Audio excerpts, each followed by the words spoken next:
Woo! Hello, I'm back.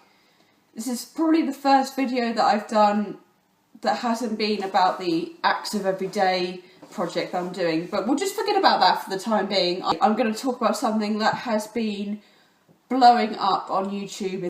If you don't already know, or you haven't already heard about this, there has been a massive crisis in the YouTube community, which is that a lot of famous YouTubers have been found out to have had sexual relations with their fans, most of which have been inappropriate because most of them have been underage, and some of them have been using their fame and essentially sexually abusing their fans. Now, firstly, this is a subject that I've not ever covered, mostly because I felt like it's not really my place to. Now, first thing you have to ask yourself about, if a subject like this happens, how do you approach it? How do you know if you're able to approach the subject?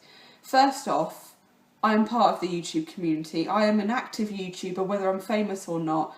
I am uploading videos and I have people comment on my stuff all the time, so therefore I'm an active YouTuber. I consider myself as part of the YouTube community. Even like with any kind of community, if you feel like there is something part of it that is wrong, or if something has happened and you feel like you want to speak out about it, you speak out about it, and that is what I'm doing right now. So I think it was maybe last year now that we found out that Alex Day and Ed Plant were one of the few people who had been found out to have had inappropriate relationships with their fans. That when that news came out, I really didn't know what to think of it. I literally felt as if my community had just gone like nothing about it was any kind of truth in it whatsoever. We already live in a kind of weird bubble in YouTube whereby we don't see 100% of everything that people do, so we don't know what goes on behind closed doors. So there is a lot of trust put into the people who are a lot higher than us in terms of the amount of fans they have, the amount of content they put up.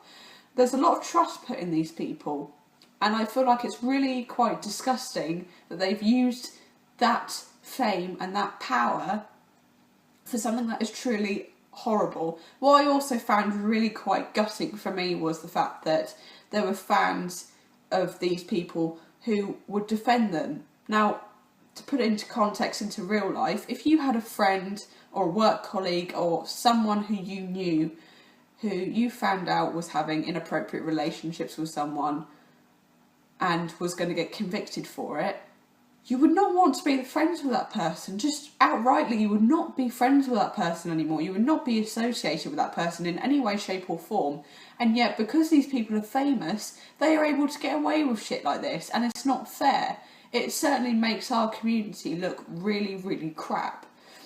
Sam Pepper's most recent video, where he's touching girls' asses as part of a prank, was kind of in connection with this kind of sexual abuse, sexual harassment kind of thing. And looking back on his videos recently, I feel incredibly uncomfortable ever having liked him at all, because I look back at some of his videos and his pranks go as far as to handcuff himself to women who have got no idea what's going on in the prank. He confronts women in the street in LA and was like trying to ask them to kiss him, even though they were clearly uncomfortable with the whole situation. It gets me really upset, really, because I've watched these YouTubers before for as many years as I have since I started YouTubing, and it kind of feels like my little community is starting to fall apart. I do have some comfort though in the fact that the more famous YouTubers who, you know, have that kind of power are doing something about it and are talking about it, and they're encouraging smaller YouTubers like me to carry on the conversation.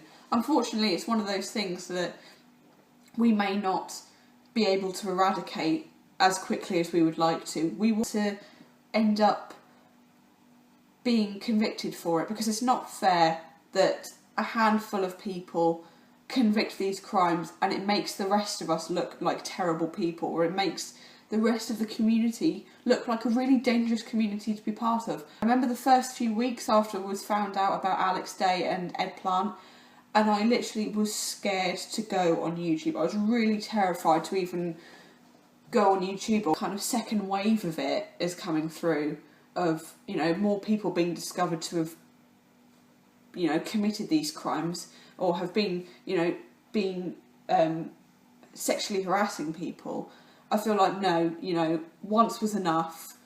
Second time round, you know, I'm not going to stand for something that is happening in a community that I feel part of, and I don't feel like I can justifiably still call myself a YouTuber if I will not stand up for things that happen in my own community. Whew.